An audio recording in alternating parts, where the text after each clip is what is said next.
박수를 치려면 다 같이 쳐야 될 것 같아요. 우리 한번 우리 귀한 찬양해 주신 시온 찬양대 큰 박수로 격려해 주시기 바랍니다.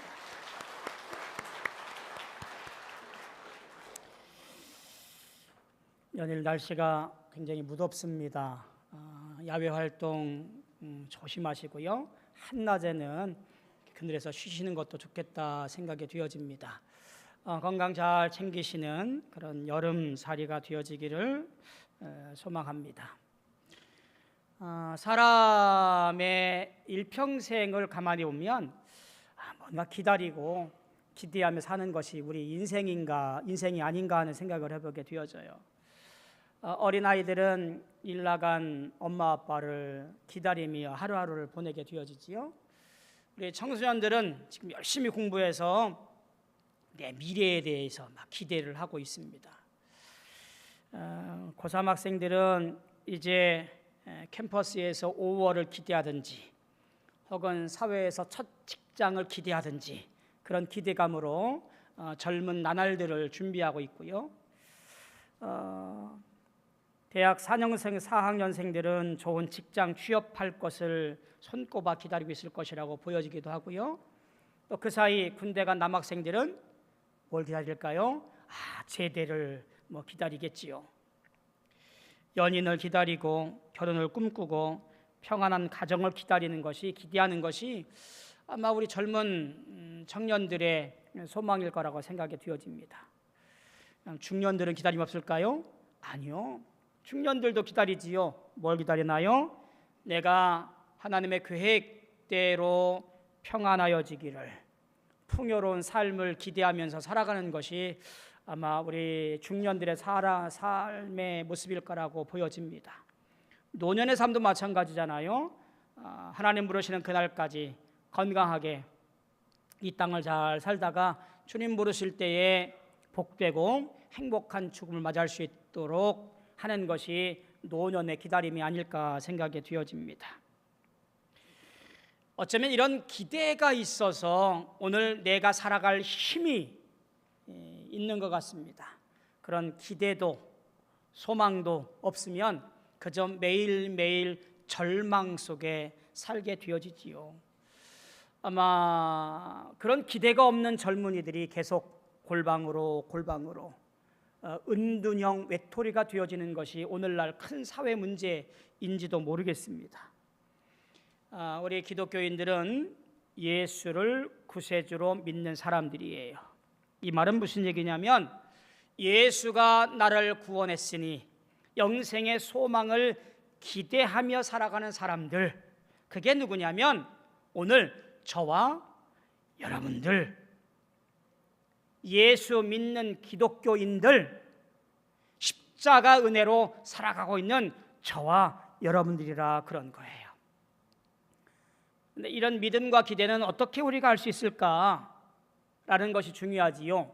다른 것이 아니라 예수님이 누구인가, 예수님 말씀이 어떤 것인가라는 것을 보게 되어지고 듣게 되어질 때에 바로 이 사실을 알게 되어집니다. 결국 이 말은 믿음의 대상인 예수님보다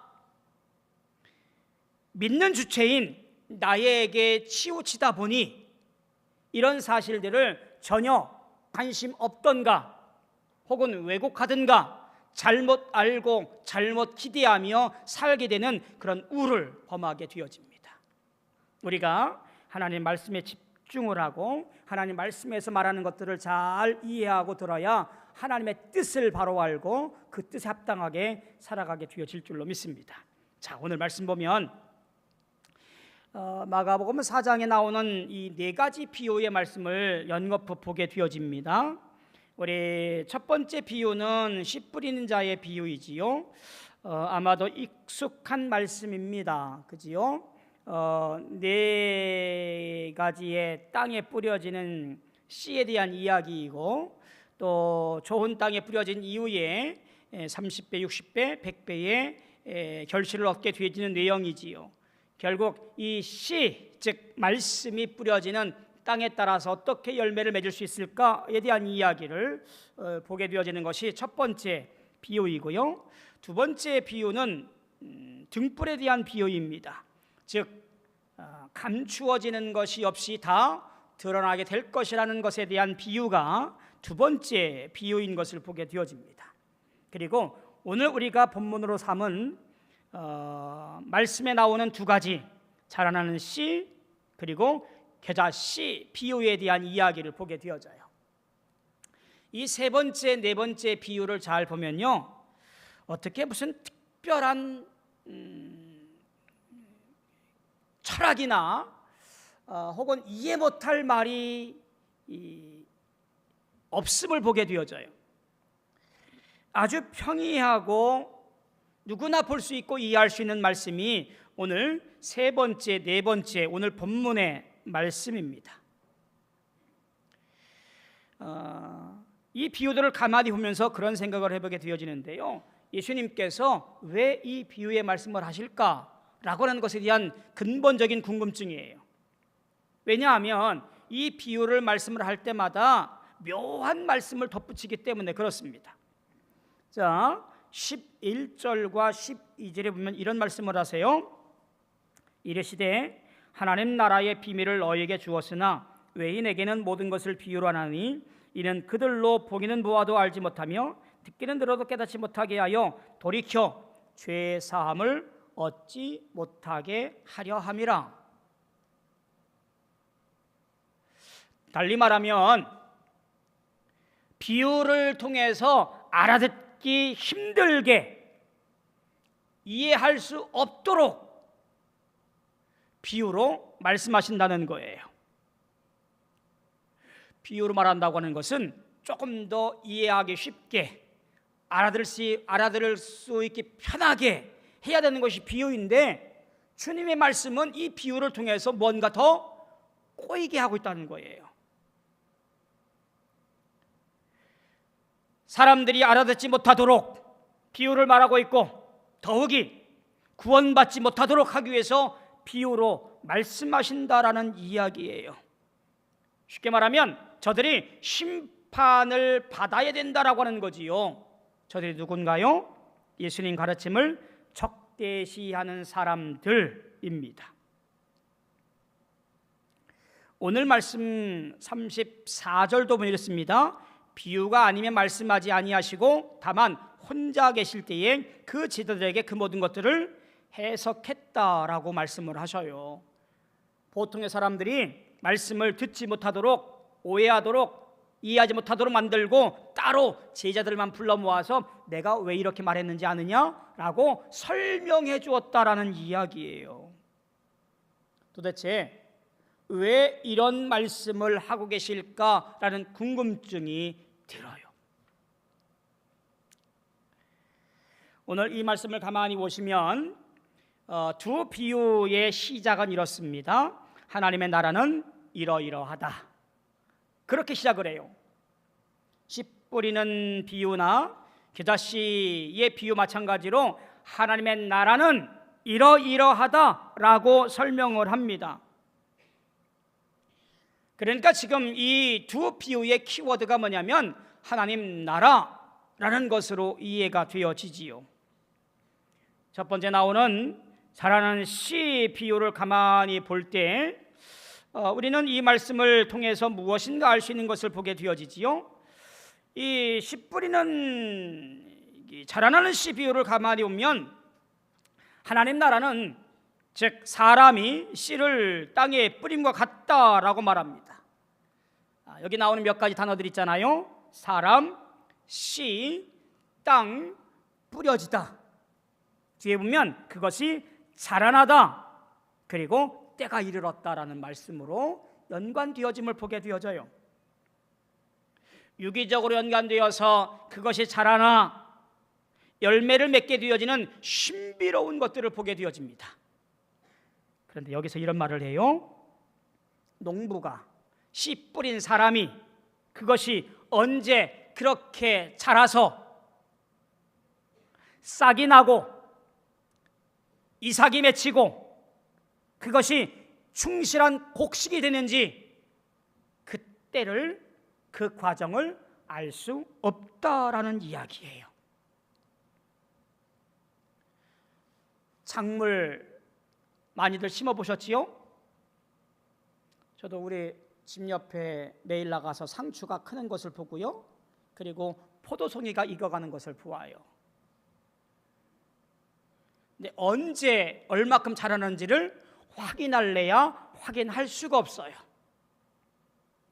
지들이 알아서 잘 크고, 그저 우리가 하는 일은 때가 되면 그냥 똑 따서 고기 싸 먹는 것밖에 하는 일이 없어요. 언제 자라나는지, 언제 나달이 굵어지는지 알래야 알 수가 없어요. 그러니까 자라나는 씨 비율을 가만히 볼 때 하나님의 나라는 우리가 알 수 있는 영역이 아니라고 하는 이야기예요.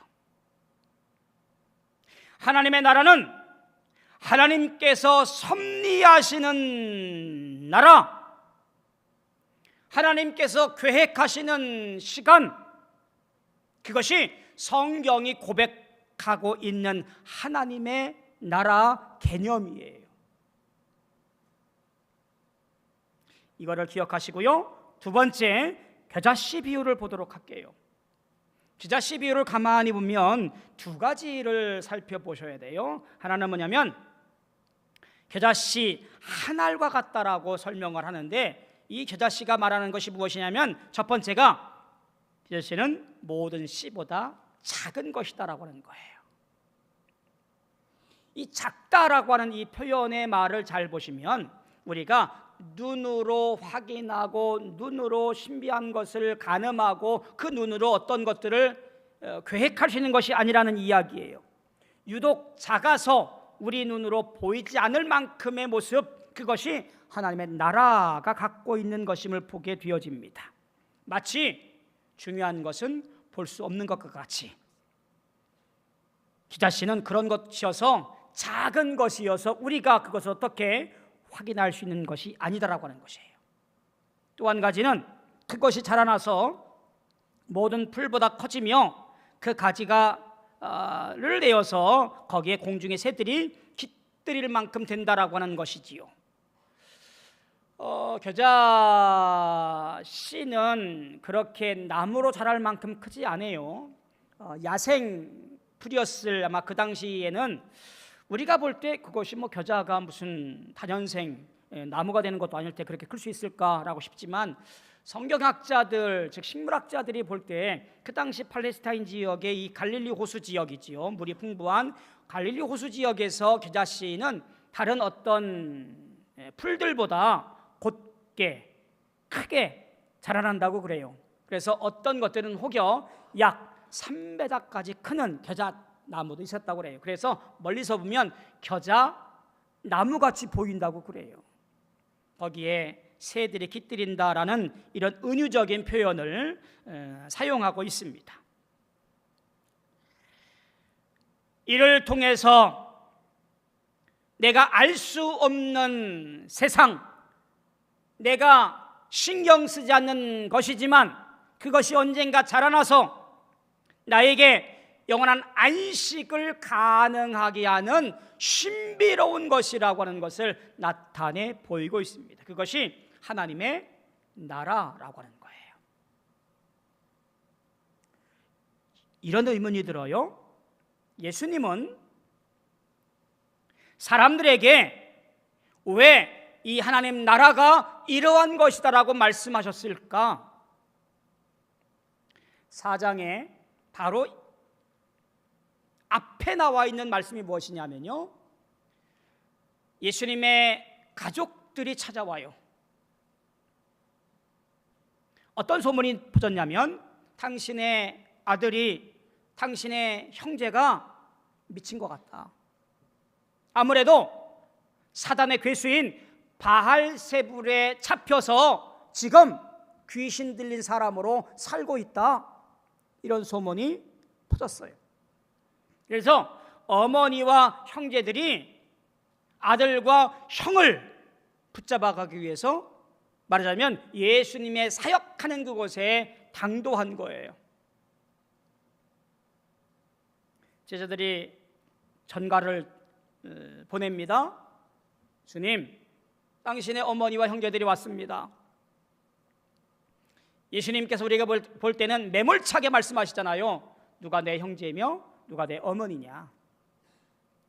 내 형제와 내 어머니는 지금 내 앞에서 말씀을 듣고 말씀을 따라 살아가기로 결단하는 사람이 내 형제요, 내 어머니다, 내 자매다 라고 말씀하셔요.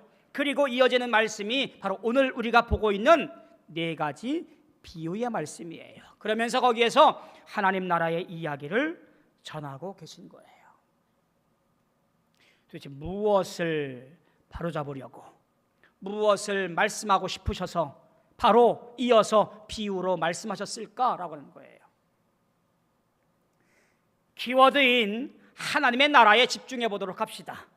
자, 당시 이스라엘 백성들, 즉 유대인들의 하나님 나라 개념이 무엇이었냐면 이렇게 말할 수 있어요. 바로 두 가지로 그것을 정리해 볼 수 있는데요. 지금 이 세상은 근본적으로 잘못되었다라고 하는 생각을 해요. 이스라엘은 참 많은 나라의 주변 강대국들에 의해서 고통을 당합니다. 평안할 때가 별로 없었어요.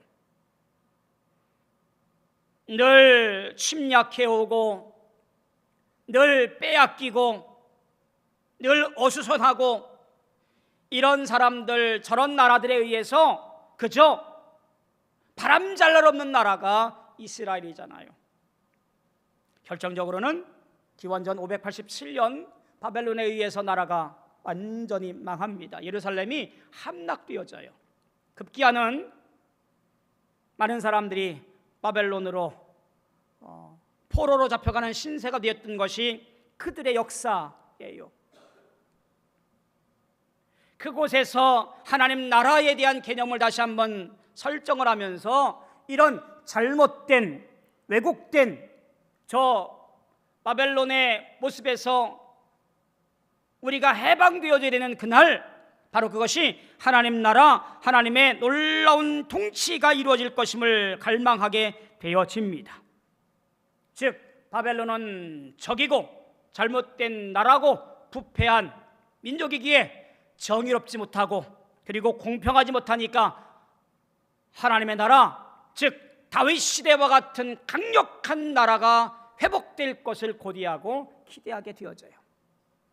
또 한 가지는 이것은 우리 사람이 할 수 있는 것이 아니라 하나님만이 할 수 있는 일이다 라고 고대하게 되어집니다. 이 잘못된 악한 질서 도저히 우리 힘으로는 바꿀 수 없으니 하나님께서 새로운 날에 새로운 사람을 보내주어서 우리를 구원의 길로 인도해 주실 것이다 라고 기대하게 되어지지요. 그것이 메시아 사상의 토대가 되어집니다. 이들의 바램과 이들의 기대는 지금 내가 어렵고 고단하니 내가 살고 있는 이 땅에 구원자 메시아를 하나님께서 보내주셔서 로마의 모든 권력과 잘못된 것들을 다 몰아내 주셔서 다윗성과 같은 태평성대를 만들어 주기를 기대하며 살고 있다라는 얘기예요. 그게 하나님 나라에 대한 기대임을 보게 되어져요. 그게 하나님 나라에 대한 소망인 것을 보게 되어집니다. 예수님이 뭐라는 거예요? 지금 너희들의 하나님 나라 개념이 잘못됐다라고 하는 거예요. 너희들의 기대가 뭔가 문제가 있다라고 하는 거예요. 너희가 바라는 것이 뭔가 잘못됐다라고 하는 것을 얘기하는 거예요. 그런 하나님 나라는 나도 모르는 사이에, 그리고 내가 별거 아니라고 생각한 그 속에서 나에게 깃들일 것이라고 말씀하는 거지요. 오늘 우리 시온 찬양대에 기도송이 유심히 들려지더라고요. 주의 뜻이 이루어지기를 기대하는, 주의 뜻과 섭리가 이루어지기를 바라는 그런 기도송, 기도 후주의 가사가 들려지더라고요. 이 하나님 나라 잘못된 개념이요, 오늘을 살고 있는 기독교인들에게도 그대로 이어졌습니다. 그게 뭐예요? 재림신앙이에요. 이게 왜 문제가 될까요? 하나님, 어서 오시옵소서. 초대교회 기독교인들이 마라나타, 주여 어서 오시옵소서. 지금 내가 고통받는 것, 내가 지금 어려움 당하는 것 하나님 아시지 않습니까? 예수가 지금 오셔서 저 잘못된 로마 제국을 물리쳐 주시고 내 앞에 있는 잘못된 모든 것들을 다 몰아내 주셔서 평안하게 해 주십시오. 바로 이런 잘못된 재림신앙으로 초대교회를 보내게 되어져요. 그리고 오늘날 우리도 마찬가지로 이 재림신앙의 영향을 받아 하나님, 내가 겪고 있는 것 모르십니까? 내가 눈물 흘리는 것 안 보고 계십니까? 하나님 도대체 뭐하고 계십니까? 나를 이 구렁텅이에서 건져내시고 내 고통에서 나로 하여금 평안하도록 만들어 주셔야 되지 않습니까? 라고 하소연합니다. 하나님 나라는요, 그런 것이 아니에요. 하나님 나라는 어떤 영토, 경계, 이 땅을 말하는 것이 아니에요. 우리가 나라 하면 머리에 생각하기를 뭔가 국경선이 있고 국경선 안에 있는 나라, 경계, 이런 걸 생각해요. 하나님 나라라고 하는 것은요, 바로 하나님의 통치, 하나님의 다스림을 말하는 거예요. 오늘 우리가 고대하고 기대하는 것은 어떤 거예요? 하나님께서 통치하시고 하나님께서 다스리는 나라를 기대하고 살아가는 것이에요. 그것이 성도의 바른 신앙이에요. 오늘 이 땅, 내가 디디고 있는 이 땅에서 내가 평안하며 내가 잘 먹고 잘 살며 내가 남부럽지 않으며 이런 것을 기대하는 것이 아니라고 하는 거예요. 신앙은 내가 만들고 내가 계획하고 내가 바라는 하나님 상을 만드는 것이 아니에요. 내가 만든 어떤 신을 앙망하는 것이 아니에요. 정직하고 올곧은 신앙은 말씀에서 나를 향하신 하나님의 계획과 섭리를 바로 알아 그 뜻에, 그 계획에 아멘하며 그 통치와 다스림을 받아들이는 것이 우리 신앙이고 하나님 나라에 대한 올바른 신앙의 모습이에요. 우리는 하나님 나라를 기대하며 살아갑니다. 우리는 하나님 나라를 대망하며 삽니다. 그 땅이 평안하며 그 나라는 독사가 굴에 손을 넣어도 걱정 없는 그런 땅이라고 기대하는 것이 아니라 하나님께서 통치하시고 하나님께서 기대하시고 하나님께서 모든 것을 다스리는 나라, 바로 그것을 기대하는 것이 하나님 나라 소망이에요. 세례 요한이 첫 번째 부르짖었던 것, 예수님께서 가장 먼저 선포했던 말씀, 회개하라, 천국이 가까웠느니라. 회개하라, 하나님의 나라가 가까이 왔느니라. 이 말씀은 지금 이 땅이 태평성대 아무런 걱정도 근심도 없는 땅이 된다라고 하는 것이 아니라 하나님께서 다스리는 통치하는 나라가 되었다라는 선포인 것을 기억해야 돼요. 사랑하는 성도 여러분, 하나님의 나라가 여러분에게 임하기를 주님의 이름으로 소망하고 축복합니다. 하나님 나라가 이루어지기를 기대하시고 대망하시기를 소망합니다. 이 말의 고백은 하나님, 나의 계획도 나의 생각도 나의 발걸음도 내 눈의 시선도 하나님의 통치 아래 있게 하여 주옵소서. 내 모든 것 하나님께서 다스려 주시옵소서. 그래서 내 생각대로 내 마음대로 살아가지 아니하고 주의 뜻에 따라 살아가며 주의 뜻에 합당하게 기억하며 주님과 함께 동행할 수 있게 해달라고 바로 그렇게 살아가야 되는 거지요. 하나님은 내 삶의 통치자이십니다. 하나님은 내 삶을 다스리시는 분입니다. 우리는 이것을 고백하는 사람이에요. 이 고백이 없으면 그저 무늬만 있는 거짓 신앙, 거짓 믿음, 그저 있는 척하는 사람이에요. 오늘 내가 나의 모든 것을 다스리는, 내가 주인 되는 삶을 버리는, 교만함을 버리는 신실한 신앙인들 되어지기를 소망합니다. 왜냐하면 거기에 복과 은혜와 생명이 깃들기 때문에 그렇습니다.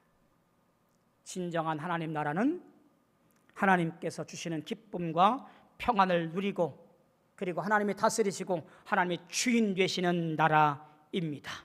그곳에 하나님 백성이 되어 복과 은혜와 기쁨을 누리시는 우리 모든 성도들 되어지기를 주님의 이름으로 소망하고 축원합니다. 기도하겠습니다.